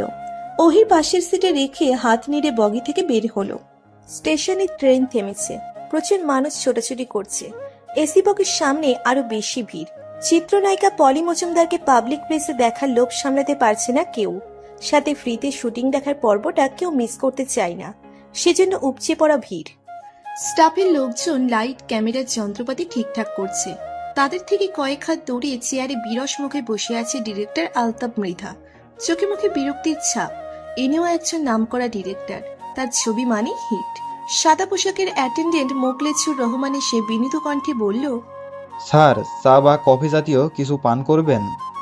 আলতাফ মৃধা বিরক্তি নিয়ে বললেন, আপনাদের তো বললাম অ্যানাউন্সমেন্ট করে দিন যে ট্রেনে কিছু টেকনিক্যাল ত্রুটি দেখা দিয়েছে। ঠিক করতে 8 ঘন্টার মতো সময় লাগবে। এই সময়ে কেউ বাইরে বের হবেন না। কিন্তু আপনারা কি করলেন? এই ট্রেন থেকে সবাই এসে ভিড় জমাচ্ছে, সাথে আশেপাশের আত্মীয় স্বজনকে ফোন দিয়ে আসতে বলছে। কি বিদঘুটে পরিস্থিতি! মোকলেছুর রহমান বিনীত স্বরে মাপ চাইলেন। তারা তাদের চেষ্টার ত্রুটি করেননি, কিন্তু পাবলিক ঠিক টের পেয়ে গেছে এরা বাঙালি জাত, ছুঁচো জাত। গন্ধশুকে বলে দিতে পারে কোথায় কি ঘটছে। মোকলেছুর রহমান বিদায় হতে আলতাফ মৃধা উঠে দাঁড়ালেন। স্টাফকে ধমকে ধামকে কাজে তাড়াতাড়ি করতে বললেন। প্রায় সঙ্গে সঙ্গে পলি মজুমদার এসে হাজির হলো। তার মেকআপ কমপ্লিট। একজন স্টাফ এসে চেয়ার এগিয়ে দিল। নায়িকা চেয়ারে বসতে পাবলিকদের মধ্যে হুল্লোড় পড়ে গেল। সেই চেঁচামেচি ছাপিয়ে কেউ একজন বলল, স্যার, আমি হাজির। আলতাফ মৃধা তাকিয়ে দেখলেন রোদ্দুর নামের সেই ছেলেটা। এত সুন্দর মুখশ্রীর একটা ছেলে চোরের ভূমিকায় অভিনয় করবে বলে তিনি কিছুটা ব্যথিত হলেন। তার এই ছবির নায়কের চেয়ে এই ছেলের চেহারা সুরত সুন্দর। তিনি পকেট থেকে সিগারেট বের করে বললেন, লাইটার হবে? স্যার, আমি সিগারেট খাই না, তবে আপনি চাইলে লাইটার জোগাড় করে দিতে পারি। থাক, লাগবে না। রিহার্সাল করেছো তো? জি স্যার। শুটিং শুরু হয়ে গেছে। চারিদিকে পিন পতন নীরবতা। এর মধ্যে আলতাফ মৃধা চেঁচিয়ে বললেন, সবাই রেডি? সবাই একসঙ্গে মাথা নাড়তে তিনি বললেন, লাইট, সাউন্ড, রোল। পলির মুখের উপর এসে পড়ল আলো। সঙ্গে সঙ্গে আলতাফ চিৎকার করে বললেন, স্পিড, অ্যাকশন। রোদ্দুর চুপি চুপি এসে পলির পাশে থেকে ট্রলি নিয়ে দিল ভো দৌড়। পেছন পেছন পলি দৌড়াচ্ছে। ওর পিছে পিছে স্ক্রিপ্ট হাতে ছুটছে প্রমোটার। মৃদুস্বরে ডায়লগ মনে করিয়ে দিচ্ছে। শুটিং স্পটের দৃশ্য যেন জীবন্ত হয়ে উঠেছে। দূর থেকে সেই দৃশ্য দেখে ওহি মনে মনে ভাবল, রোদ্দুরের মতো এত নিখুঁত অভিনয় কেউ করতে পারবে না। ট্রেন চলছে মৃদু ঝংকার তোলে। লীরা আপুর কেবিন থেকে বের হয়ে ওহি নিচের কেবিনের দিকে এগোলো। রোদ্দুরের পরিবারের প্রতিটা মানুষ তাকে এতটা আপন করে নিয়েছে যে সে কেমন ঘরের মধ্যে চলে যাচ্ছে। এত ভালো মানুষ হয়? একটা পরিবারের সবাই একত্রে কি করে এতটা ভালো হয়? প্রসন্ন চিত্তে সে দরজা টেনে নিজের কেবিনে ঢুকলো। সঙ্গে সঙ্গে তার পিলে চমকে উঠল। রোদ্দুর গালে হাত রেখে বসে আছে। ওহি বিস্মিত কণ্ঠে বলল, আপনি? রোদ্দুর দুঃখী কণ্ঠে বলল, অজান্তা, আমার গাল দুটো ব্যান্ডেজ করে দাও। এক গালে তুমি থাপ্পড় মেরেছ, আরেক গালে পলি মজুমদার। তোমারটাতে ব্যথা পাইনি, কিন্তু ওই বেহায়া মেয়ে এমন জোরে থাপ্পড় মেরেছে যেন এটা শুটিং নয়। আমি সত্যি সত্যি ওর ট্রলি চুরি করেছি। তুমি বলো, এত বদমাইশ মেয়ে হয়? ওহি এগিয়ে এসে আলতো করে ডান হাতটা রোদ্দুরের গালে রাখলো। হালকা করে স্পর্শ করে বলল, কোন গালে থাপ্পড় মেরেছে? রোদ্দুর বিস্ময় নিয়ে তাকিয়ে আছে। এই কোন ওহিকে দেখছে সে? নিজে থেকে ছুঁয়ে দিচ্ছে। এত মায়াচরণ কণ্ঠে কথা বলছে। সে নিজের বাম হাতটা উঁচু করে তার গাল স্পর্শ করা ওহির হাতের উপর হাত রাখলো। ওহির যেন ঘোর কাটলো। দ্রুত নিজের হাত সরিয়ে নিল। এক পলক এদিক ওদিক তাকিয়ে বলল, থাপ্পড়ে তো মেরেছে, চাকুটাকু মেরে তো দেয়নি। এত উতলা হচ্ছেন কেন? অজান্তা, তুমি একবার আমার মুখের দিকে তো তাকাও, গাল লাল হয়ে গেছে। ওহির ভেতরটা অস্থিরতায় টইটম্বুর হয়ে যাচ্ছে। সে অগোছালো দৃষ্টি মেলে একবার রোদ্দুরের দিকে তাকালো। রোদ্দুরের কাকচক্ষু জলের মতো স্বচ্ছ গভীর দৃষ্টি বুকের কোথাও তোলপাড় সৃষ্টি করলো। সে দ্রুত অন্যদিকে ঘুরে দাঁড়ালো। পাশের সিটের ব্যাগগুলো সরিয়ে নিজের কালো চামড়ার ব্যাগটা বের করলো। তরল জাতীয় একটা ঔষধ বের করে লম্বা করে শ্বাস নিল। রোদ্দুর হঠাৎ পেট চেপে বলল, অজান্তা পেট শূন্য কুয়ো হয়ে গেছে, ক্ষুধায় মরে গেলাম। আমাকে কেন বলছেন? আমি কি করতে পারি? অনেক কিছুই করতে পারো, একটু ক্ষুধা নিবারণের মেডিসিন দাও। ওহি ফোঁস করে একটা নিঃশ্বাস ছাড়ল। উত্তর দিল না। একটু পর ঘুরে রোদ্দুরের দিকে এগিয়ে গেল। নিজেকে সামলে বেশ স্বাভাবিকভাবে রোদ্দুরের পাশে বসে পড়ল। হাতের ডগায় একটু মেডিসিন লাগিয়ে পড়ল, মুখটা এদিকে ঘোরান তো। রোদ্দুর মুখ ঘোরাতে ওহি আঙুলের ডগা দিয়ে রোদ্দুরের মুখের দুই গালে তরল মেডিসিন লাগিয়ে দিল। গম্ভীর কণ্ঠে বলল, জ্বালাপোড়া কমেছে? একটু ঠান্ডা ঠান্ডা অনুভূতি হচ্ছে? রোদ্দুর হা করে তাকিয়ে আছে। তার চোখ দুটো কোটর থেকে বের হবে যেন। ওহির এত কেয়ারিং বিহেভ তার হজম করতে কষ্ট হচ্ছে। মনে হচ্ছে জেগে জেগে স্বপ্ন দেখছে সে। কাঁধ ঘুরলেই স্বপ্ন ভেঙে যাবে। এই কেবিন, এত নিশুতি রাত, এই যে পাশের এই লক্ষ্মীমন্ত মেয়ে, সব মিলিয়ে যাবে। সে চোখ খুলে দেখবে নিজের রুমে শুয়ে আছে এবং এতক্ষণ গভীর কোনো স্বপ্ন দেখছিল। এসবের কিছুই হলো না, স্বপ্ন ভাঙল না। ওহির বিরক্তিকর কণ্ঠ কানে বাজল, কাট কাট গলায় বলছে, এভাবে সাপের মতো তাকিয়ে থাকেন কেন? ছবল মারবেন? রোদ্দুর ডানে বায়ে মাথা নেড়ে না জানালো। মিনমিন গলায় বলল, ছবল তো আপনি মেরেছেন ডক্টর, ছবল মেরে ভেতরে প্রেমের বিষ ঢুকিয়ে দিয়েছেন। এখন আপনার থেকে দৃষ্টি সরালে চোখ জ্বালা করে। কি? ওহির দৃষ্টি সরু হতে রোদ্দুর উঠে দাঁড়ালো। খুব খুব করে কেশে বলল, অজান্তা কথা বলতে পারছি না, গালে টান লাগে। কথা বলতে বলেছে কে? কিছু খেতেও তো পারবো না, ডান হাত আঘাতপ্রাপ্ত, আবার মুখও। অন্য কোনোভাবে খাবার শরীরে প্রবেশ করানো যায় না অজান্তা? আমার জানা নেই। চলো আমাদের কেবিনে, মা ডাকছে তোমায়। ওহি কপাল কুঁচকে বলল, আমি কিছুক্ষণ আগে দেখা করেছি, কথা হয়েছে, আবার কেন ডাকবে? আরে তুমি চলো তো, এবার আমার সাথে চলো। ভাবির মেয়েকে দেখবে না? দেখেছি। ওর নাম কি ঠিক করেছেন? করিনি, বাসায় গিয়ে গ্র্যান্ড সেলিব্রেশন করে নাম ঠিক করা হবে। সবাই সবার পছন্দের নাম একটা করে ছোট্ট কাগজে লিখবে। এটা ভাঁজ করে একটা বয়ামে রাখা হবে। সেখান থেকে একটা বের করে তাতে যে নাম লেখা থাকবে সেটা ফাইনাল নাম হবে। আপাতত সবাই যার যা খুশি তাই বলে ডাকছে।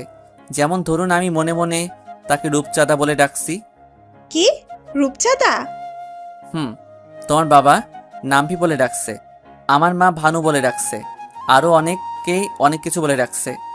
ওহির নিজেকে বড্ড ক্লান্ত লাগছে। স্লিপিং বার্থ কেবিনের টিকিট কেটেছিল ঘুমানোর জন্য, অথচ আজকের এই ট্রেন জার্নিতে ঘুম বাদে বাকি সব হয়েছে। সে সূক্ষ্ম একটা হাই তুলে দরজার দিকে এগিয়ে গেল। খোলা দরজা আরো একটু খুলে বলল, আপনি এবার আসতে পারেন রোদ্দুর হিম। রোদ্দুর আশাহত হয়ে বের হলো। কেবিনের বাইরে পা রেখে সে ওহির নীল রঙের ঝুলন্ত ওড়নার নিচের অংশ হাতের মুঠোয় পুরে নিল। ওড়নায় টান পড়তে ওহি চমকে রোদ্দুরের হাতের দিকে তাকালো। ওড়না ছাড়ানোর চেষ্টা করে বলল, আপনি একটা কিন্তু পার। ওড়না ছাড়ুন। রোদ্দুর নিচের দিকে তাকিয়ে অনুরোধের স্বরে বলল, প্লিজ আসো না অজান্তা। রোদ্দুরের কণ্ঠস্বর ওহির বুকের গহীরে গিয়ে বিঁধল যেন। হার্টবিট বেড়ে গেল। সে ঠোঁট কামড়ে বলল, ওড়না ছাড়ুন, আমি আসছি।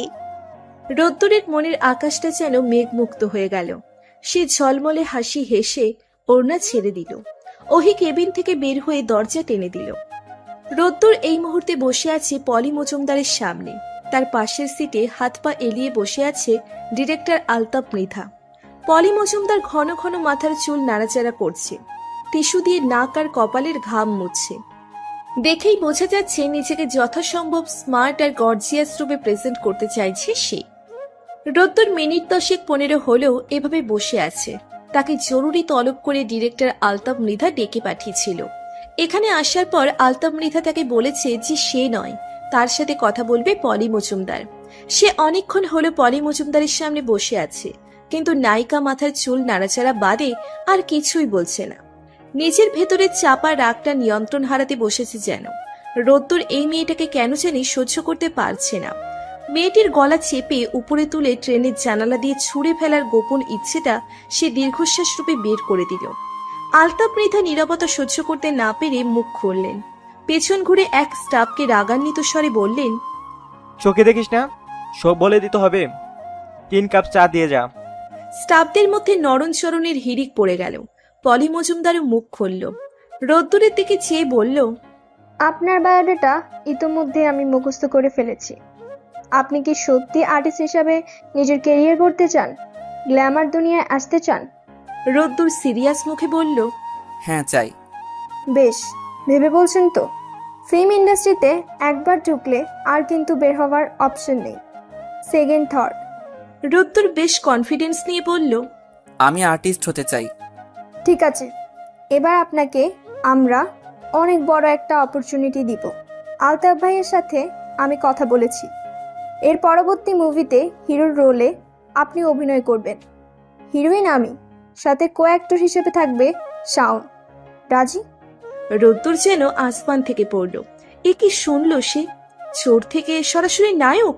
এটা তো মুভিতে দেখেছে শুধু। সে শিওর হওয়ার জন্য বলল, আর একটু বুঝিয়ে বলুন। পলি মিষ্টি করে হাসল। সে আর কিচ্ছু বলল না। এবার কথা বলল আলতাপ মৃধা। রোদ্দুরের দিকে চেয়ার টেনে এগিয়ে এসে বলল, তোমার অ্যাক্টিং আমরা দেখেছি, অত্যন্ত নিখুঁত অভিনয় তোমার।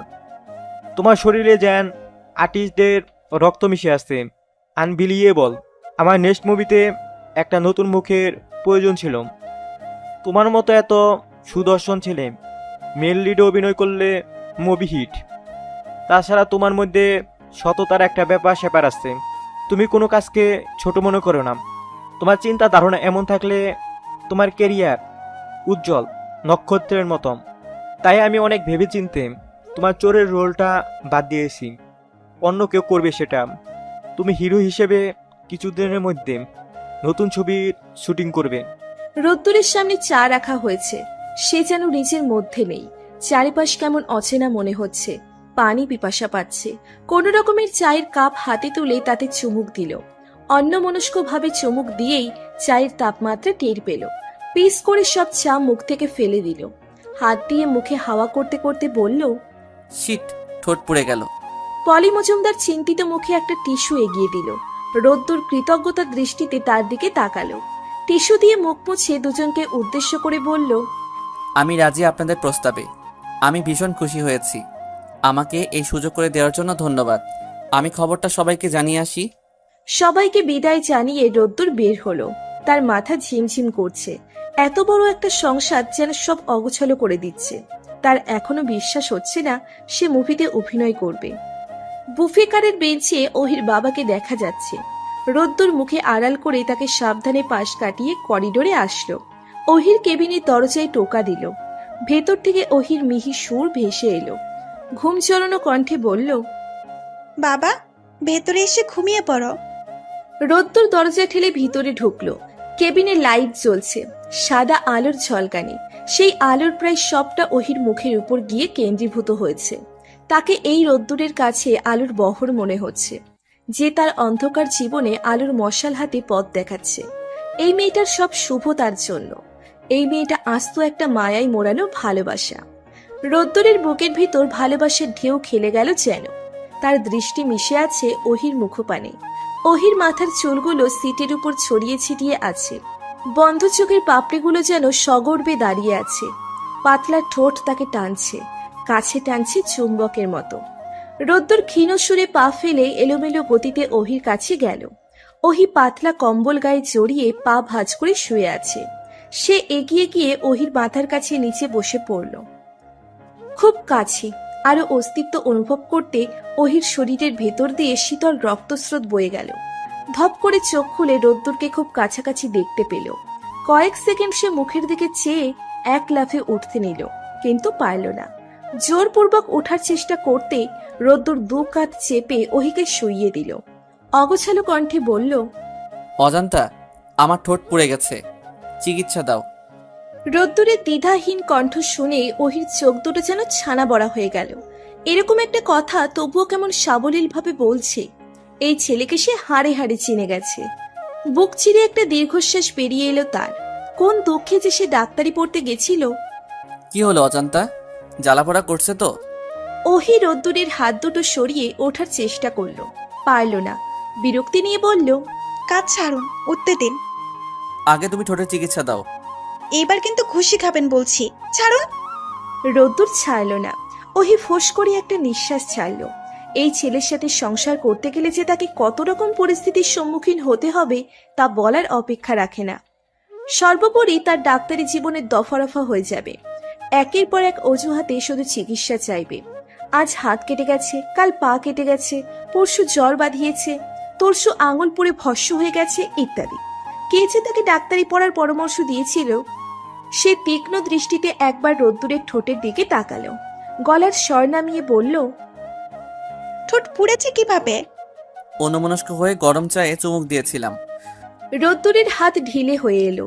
ওহি এক লাফে উঠে বসলো। হাতের ব্র্যান্ড খুলে মাথার খোলা চুল পেঁচিয়ে বলল, এক কাজ করুন, অন্য মনস্ক হয়ে আরেক কাপ ধোয়া ওঠা গরম চায়ে চুমুক দিন, ঠিক হয়ে যাবে। রোদ্দুর ধপ করে উঠে দাঁড়ালো, গলা উঁচিয়ে বলল, তুমি চিকিৎসা দিবে কি না সেটা বলো। কি চিকিৎসা দেব বলুন শুনি। ডক্টর তুমি না আমি? আমায় জিজ্ঞেস করছো কেন অজান্তা? আমি হলাম পেশেন্ট, মানে রোগী, আর তুমি ডাক্তার। চিকিৎসা তুমি দিবে। আমি আপনাকে চিকিৎসা দিতে পারবো না। চিকিৎসা দিবে না মানে? ডক্টর হয়েছ কি গরুর ঘাস কাটার জন্য? তোমার সব সার্টিফিকেট আমি পুড়িয়ে ফেলবো। ওহির হাসি পাচ্ছে খুব, তবুও নিজেকে নিয়ন্ত্রণ করে বেশ স্বাভাবিক রইল। চোখ সরু করে বলল, পুড়িয়ে ফেলুন না, বারণ করেছে কে? রোদ্দুর এলোমেলো ভাবে কিছুক্ষণ কেবিনে হাঁটাহাঁটি করলো, তারপর ওহির সামনে দাঁড়িয়ে পড়ল। কিছুক্ষণ ওহির মুখে তীক্ষ্ণ দৃষ্টিতে চেয়ে রইল, তারপর ডান হাতের আঙুল উঁচিয়ে বলল, তুমি ভয়ঙ্কর নিষ্ঠুর।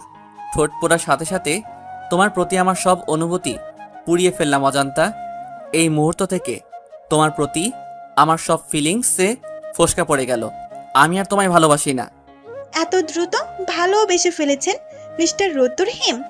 আপনার ফিলিংস তো দেখি মডার্ন সায়েন্সকেও মানাবে। চুপ! এই মুহূর্ত থেকে তোমার সাথে আমার সব সম্পর্ক শেষ, অল ওভার। আমি চলে যাচ্ছি। যাচ্ছি বলেও রোদ্দুর যাচ্ছে না। এই মানুষটা এত ফানি, রেগে গিয়ে তাকে আরো ফানি লাগছে। ওহি ঠোঁট টিপে হেসে বলল, যাচ্ছে বলেও যাচ্ছেন না কেন? রোদ্দুর আর অপেক্ষা করল না, গটগট করে কেবিন থেকে বের হয়ে গেল। সে চলে যেতেই ওই ফিক করে হেসে ফেলল। সে বেশ বুঝতে পারছে আজকের পর থেকে তার জীবনটা অন্যরকম হয়ে গেল। আজকের পর থেকে বাকি জীবনটা রোদ্দুর তার ভালোবাসার খুনসুটি আর পাগলামিতে ভরিয়ে রাখবে সব সময়। কিছুক্ষণ পর সে দরজার দিকে এগিয়ে গেল। টানা দরজায় হাত রেখে বন্ধ করতে শেষ মুহূর্তে রোদ্দুর ধরে ফেলল। ওহি কপাল কুঁচকে বলল, আবার কি চাই? রোদ্দুর কাঠ গলায় জবাব দিল, কি চাই মানে?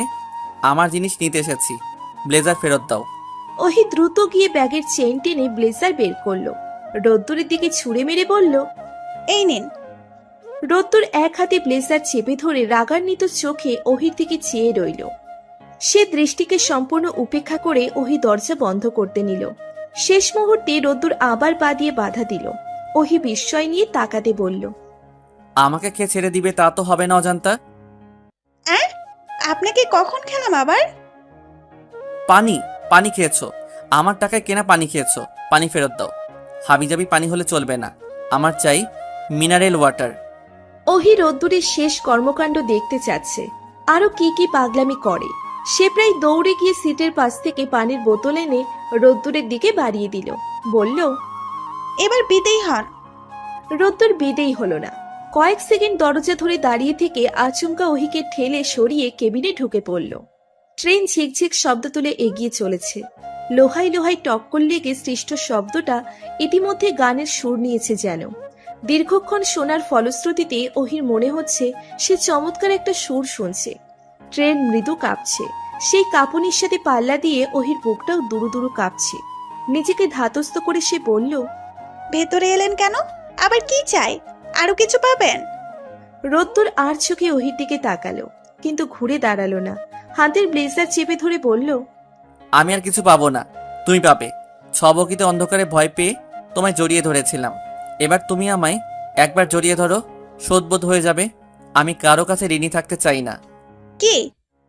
রোদ্দুর ঘুরে দাঁড়ালো। ওহির অস্থিরতা মাখা মুখের দিকে চেয়ে বলল, আমি এখনো শেষ করিনি। তোমায় কোলে তুলে 18 নম্বর কেবিন থেকে 13 নম্বর কেবিনে নিয়ে গেছি। এত কষ্ট করতে হবে না তোমার। তুমি শুধু আমায় কোলে তুলে এই কেবিনে একটা চক্কর দিবে, পারবে না? ওহি ছিটকে দুপা পিছিয়ে গেল। অগোছালোভাবে বলল, আপনি একটা আজব প্রাণী। আজব হলেও আমি একটা প্রাণী। তোমার মতো নিষ্ঠুর উদ্ভিদ নই। আমার প্রাণ আছে। তুমি একটা প্রাণহীন, হৃদয়হীন ইউক্যালিপটাস।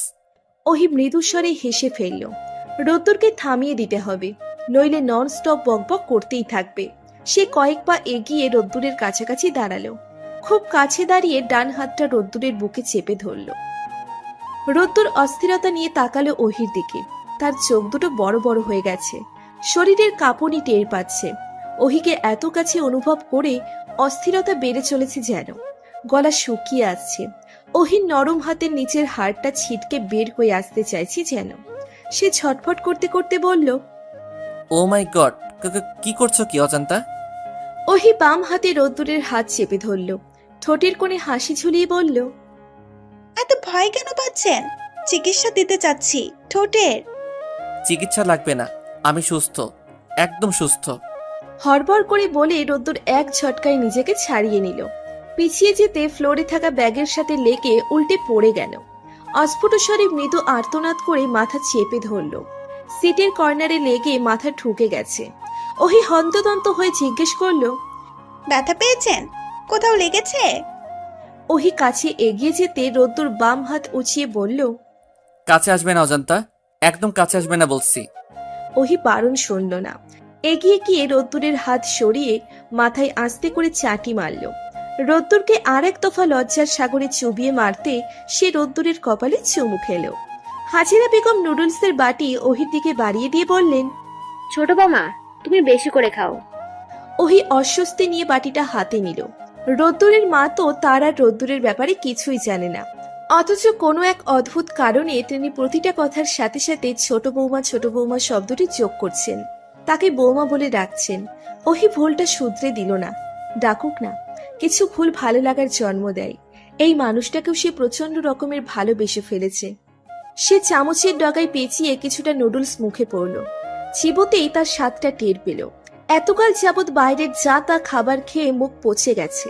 মনে হচ্ছে বহুদিন পর এত সুস্বাদু খাবার খাচ্ছে। সে দ্রুত অর্ধেক বাটি খালি করে বলল, আন্টি, আপনার রান্নার হাত চমৎকার। হাজিরা বেগমের মুখে হাসি ফুটে উঠল। রান্না নিয়ে কেউ প্রশংসা করলে তার ভীষণ ভালো লাগে।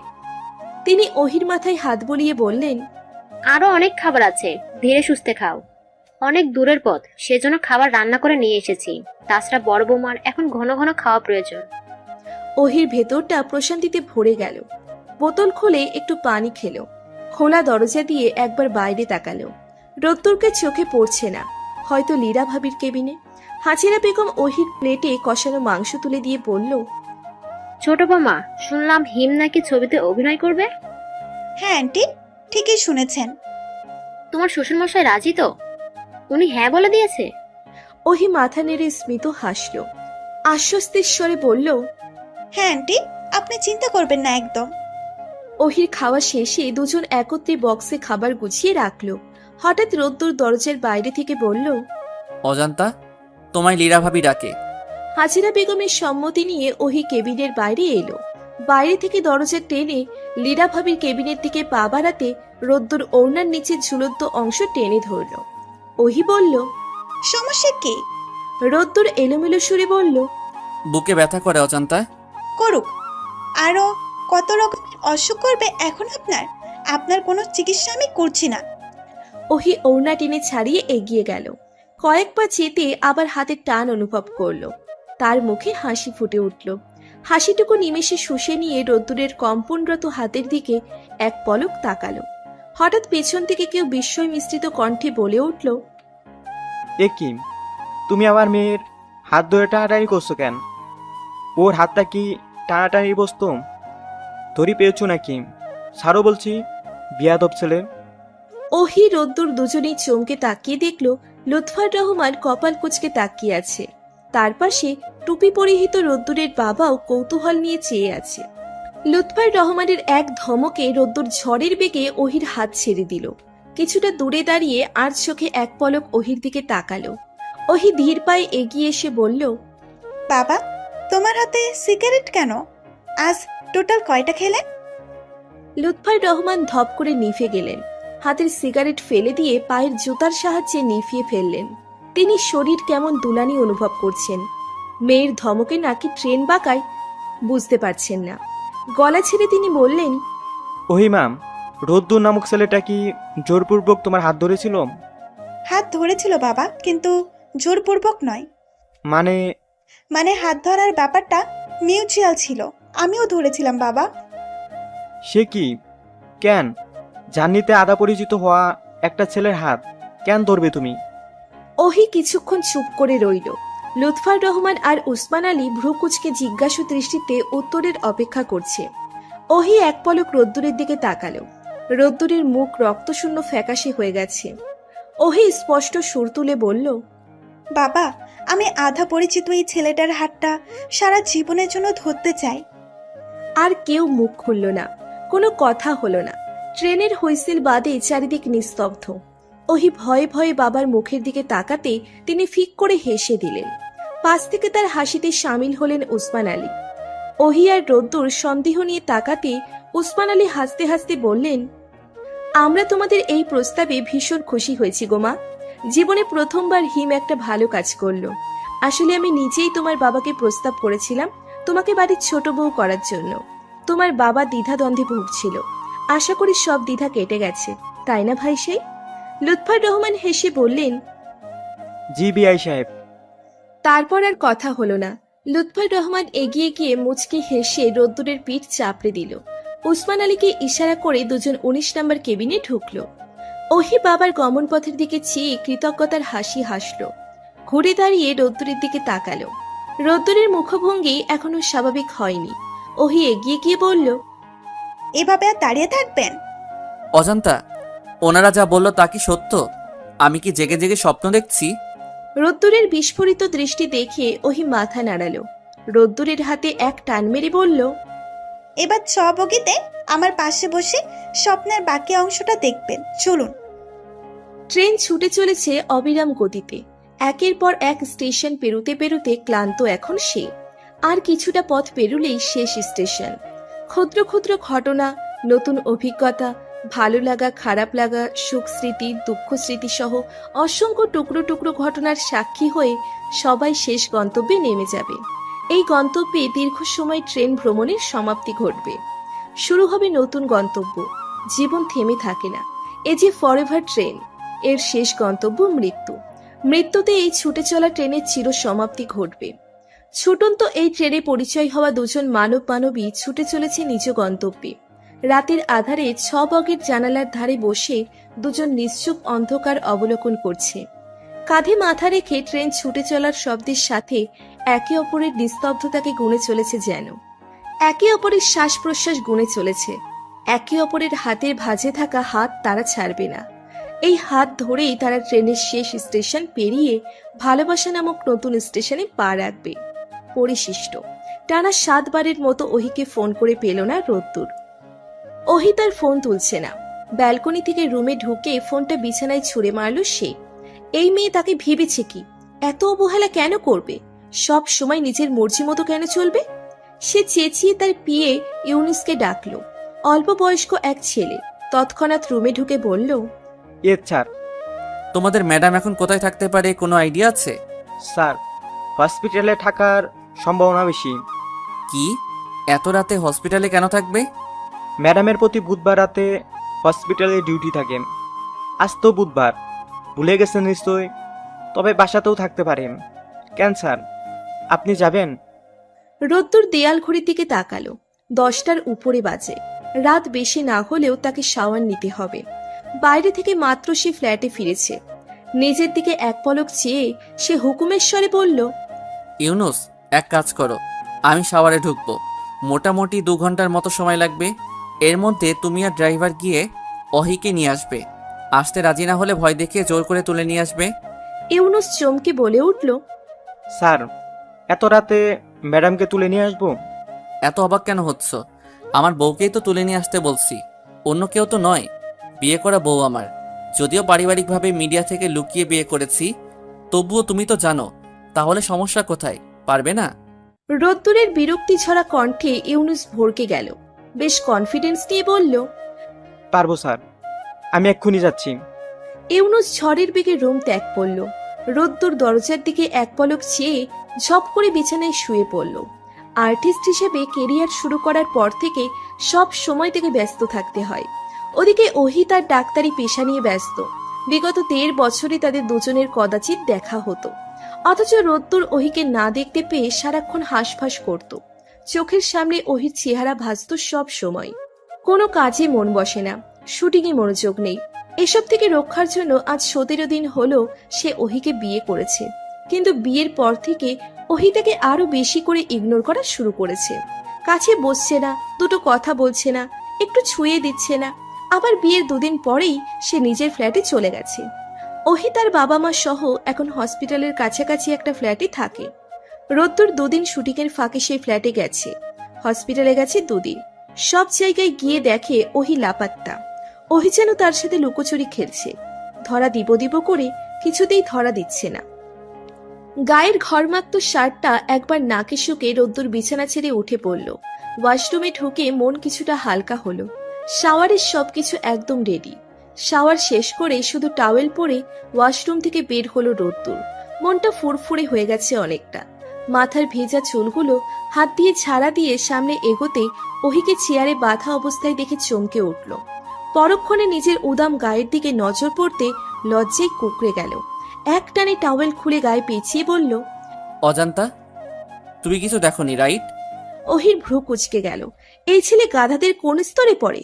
কোমর থেকে টাওয়েল খুলে গায়ে পেঁচাচ্ছে। এদিকে নিচে যে পুরাতন ঢাকার সদরঘাট, সে চোখ সরিয়ে চেঁচিয়ে বলল, কিছু কাপড় অন্তত পরুন, নাকি আর্টিস্টের রাতের বেলা উন্মুক্ত শরীরে থাকতে হয়? রোদ্দুর নিচের দিকে তাকিয়ে অস্ফুট শব্দ করল। প্রেম প্রেম পাগলামি ছবির শুটিং এর সময় ভিলেনকে যে গালিটা দিয়েছিল, মনে মনে নিজেকে সে জঘন্য গালিটা দিল। অতঃপর মিনমিন করে বলল, অজান্তা, তুমি যা ভাবছো বিষয়টা তেমন নয়। এই দেখো, আমি আন্ডারওয়্যার পরেছি। ওহি চোখ বন্ধ করে ফেলল। একে বলা আর না বলা সমান কথা। তার জাস্ট চিন্তাতে আসে না এমন একটা হাদারম টাইপের ছেলে কি করে সিনেমার হিরো হয়।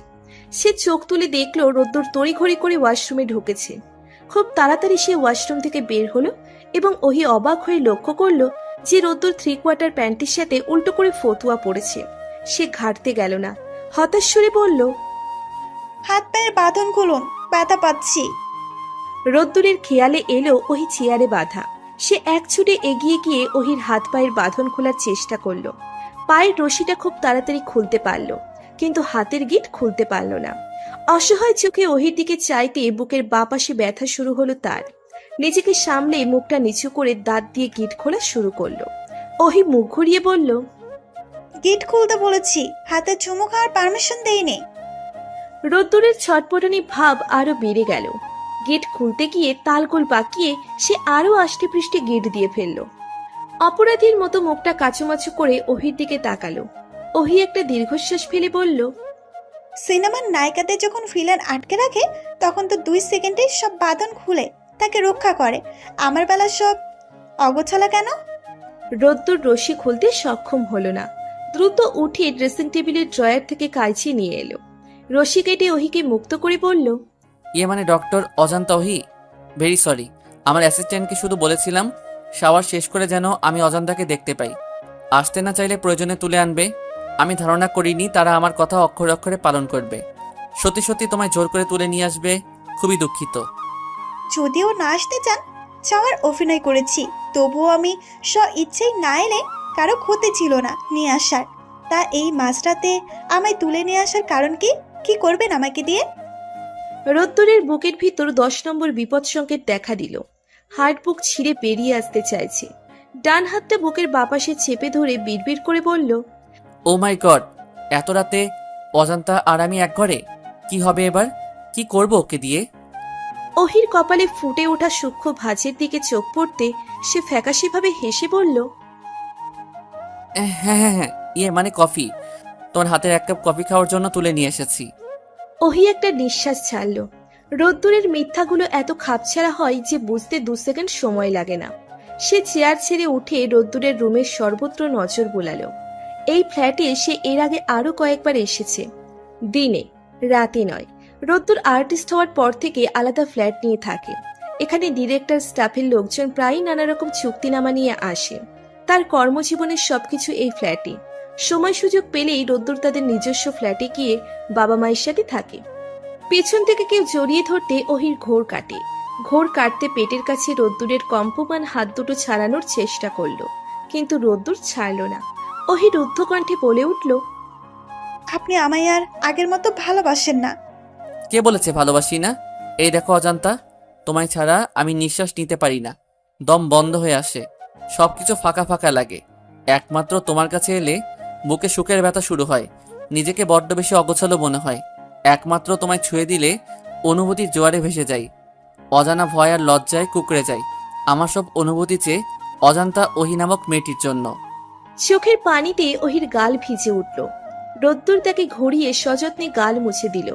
বাইরে থেকে বন্ধ করা দরজার দিকে এক পলক চেয়ে অহির গায়ে সাদা অ্যাপ্রন খুলে ফেলল। ওড়নায় হাত দিতেই অহি খপ করে হাত ধরে ফেলল। চমকে বলে উঠল, কি করছেন? তোমার গরম লেগেছে নিশ্চয়ই, সেজন্যই সরিয়ে ফেলছি। এত ঠান্ডা আবহাওয়ায় গরম কেন লাগবে? তাছাড়া এসি চলছে। আমার তো শীতে জবুতবু অবস্থা। রোদ্দুর কেঁদে দিয়েছে প্রায়। এই মেয়েকে আর কি করে বোঝাবে সে? এর বেশি বোঝানো তার পক্ষে সম্ভব নয়।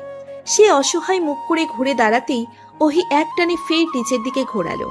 মুচকে হেসে উঁচু হয়ে রোদ্দুরের মুখের সর্বত্র এলোপাতারি চুমু খেল।